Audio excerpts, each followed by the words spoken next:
ಯಾರ ಮೇಲಾರು ಒಬ್ಬರ ಮೇಲೆ ಆಕ್ಷನ್ ತಗೊಂಡಿದ್ದು ಉಂಟಾನ್ ಇದ್ರೆ ಅಂತದ್ ಯಾವ್ದಾದ್ರು ಕೊಟ್ರೆ ಆರ್ಡರ್ ಇಟ್ಕೊಂಡು ನಾವು ಕಟ್ಟಾಕ್ಸಿ ಆ ಊದ್ಕಡ್ಡಿ ಬೆಳಗ್ತೀವಿ.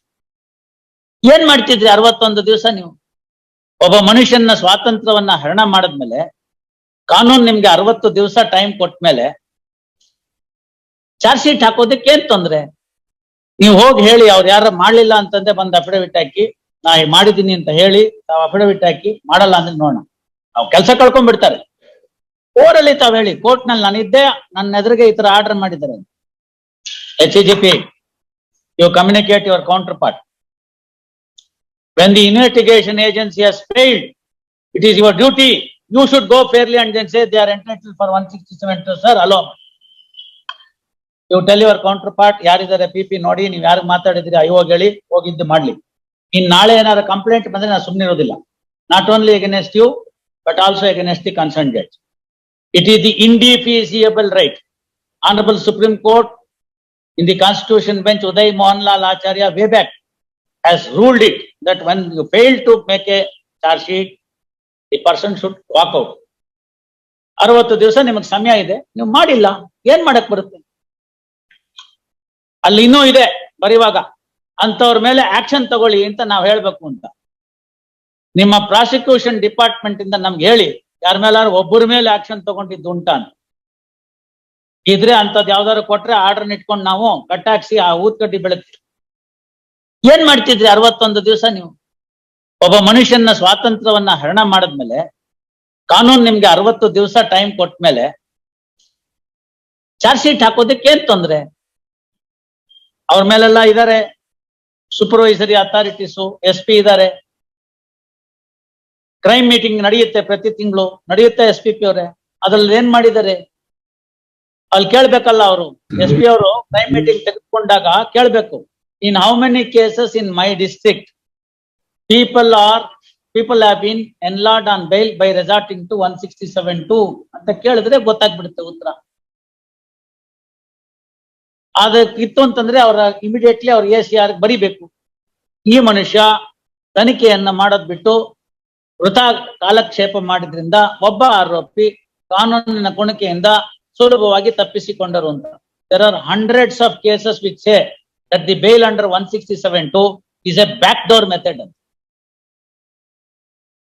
ಆ ಕಡೆ ಬಾಗ್ಲಿಂದ ಇಟ್ಕೊಳ್ಳೋದು, ಈ ಕಡೆ ಬಾಗ್ಲಿಂದ ಕಳಿಸೋದು, ಏನ್ ಉಪಯೋಗ? Now you see from that angle, what about the de facto complainant's right? ನಾಳೆ ಬೆಳಗ್ಗೆ ಅವ್ನ ಮನೆ ಹತ್ರ ಗಲಾಟೆ ಮಾಡ್ತಾನೆ. ಇಲ್ಲಾದ್ರೂ ನೀವು ಬೇರೆ ಕಂಡೀಷನ್ಸ್ ಹಾಕ್ಬೋದು. 167(2) ನಲ್ಲಿ ಏನ್ condition? If I execute a bond for my appearance before the court, that's enough. That's the wordings used is like that. There need not be any formal application. ಹಾಗಾಗಿ if you see the remand 14 ದಿವಸ ಅಂತ ಕೊಡ್ತಾರಲ್ಲ, ಅದರ ಉದ್ದೇಶವೇ ಅದು. So that ಆತನ ಸಂದರ್ಭದಲ್ಲಿ ಮೊದಲನೇ ದಿವಸ ಆಯ್ತು, 14 ದಿವಸ ಕೊಟ್ರ ನೀವು 60 ದಿವಸದಲ್ಲಿ ಚಾರ್ಜ್ ಶೀಟ್ ಹಾಕುವಂತ ಕೇಸ್ ಇದ್ರೆ 5ನೇ ರಿಮಾಂಡ್ 14 ದಿವಸಕ್ಕೆ ಇರಬಾರ್ದು. ಮ್ಯಾಕ್ಸಿಮಮ್ ಆಫ್ 14 ಡೇಸ್ ಇರೋದು. ಗೊತ್ತಾಯ್ತಲ್ಲ? 14 56. 5ನೇ ರಿಮಾಂಡ್ ಮಾಡುವಾಗ 4 ದಿನಕ್ಕೆ ಎಕ್ಸ್ಟೆಂಡ್ ಮಾಡ್ಬೇಕು. ನಾನ್ ಮಾಡ್ತಾ ಇದ್ದೆ. ಯಾಕಂದ್ರೆ ಅವ್ನು ಬಂದ್ರೆ ಇವತ್ತು ಚಾರ್ಜ್ ಶೀಟ್ ಹಾಕಿಲ್ವಾ, ಏನಪ್ಪಾ ಬಾಂಡ್ ಕೊಡಕ್ ರೆಡಿ ಆಗಿದ್ಯಾ, ಬಾ ಹೋಗು. 90 ದಿವಸದಿತ್ತು ಅಂತಂದ್ರೆ 14 84 7ನೇ ಅಡ್ಜಸ್ಟ್ಮೆಂಟ್ ಕೊಡುವಾಗ 6 ದಿವಸಕ್ಕೆ ಎಕ್ಸ್ಟೆಂಡ್ ಮಾಡ್ಬೇಕು. So that on the day of 91st day or 61st day, whenever the accused is there before the court, he should be physically present before me and I must educate him that you are entitled for the enlarging on bail provided you give the bond. This is the duty cast on the trial magistrate or the trial special judge. L ಮಾಡ್ತಾ ಇದ್ದೀವಿ? ಅದಕ್ಕೆ objection ಅಂತ time ಕೊಡೋದು, ವಾರಗಟ್ಲೆ ಮುಂದೆ ಹಾಕೋದು, ಅದಕ್ಕೆ ಅವ್ರ apprehension. ಅದು ನಾ ಅದಕ್ಕೆ ಆರ್ಡರ್ ಮಾಡಿದ್ದೀನಿ, ಅವ್ರ ಅಫಿಡವಿಟ್ ಹಾಕ್ತಾರೆ. ನಿಮ್ ಕೌಂಟರ್ ಪಾರ್ಟ್ ಕೇಳಿ, ನಾನು ನೋಡಿದ್ದೀನಿ ಇವೆಲ್ಲ ಮಾಡೋದು. 167(2)ಗೂ ಅಬ್ಜೆಕ್ಷನ್ ಅಂತ ಟೈಮ್ ಕೊಡೋದು, ವಾರಗಟ್ಲೆ ಕೊಡೋದು. Indefeasible right has accrued moment you failed to file the charge sheet.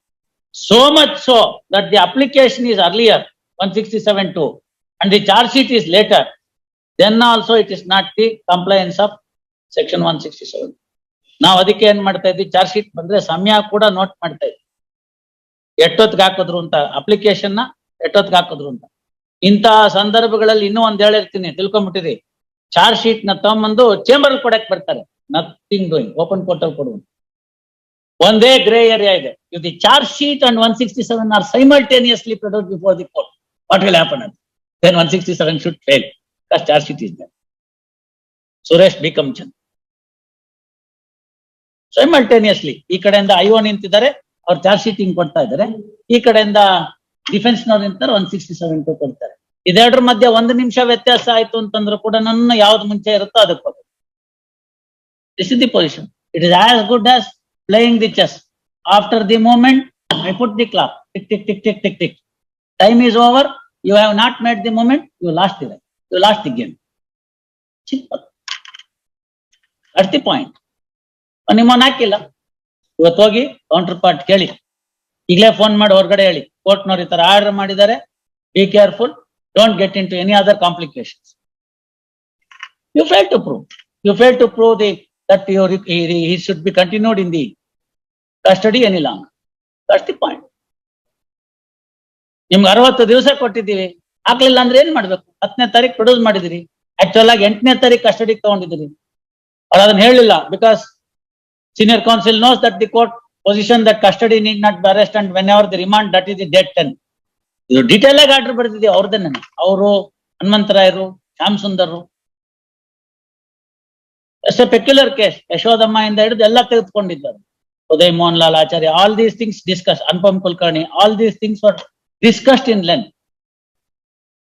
Both all the three, in fact Pasha ಅವರು ಮತ್ತೆ ಹನುಮಂತರಾಯರು, they sufficiently argued, we were able to find out what is the charge sheet. ಯಾಕಂದ್ರೆ charge sheet CRPC define ಆಗಿಲ್ಲ. Criminal rules of practice ಕರ್ನಾಟಕದಲ್ಲಿ define ಆಗಿದೆ.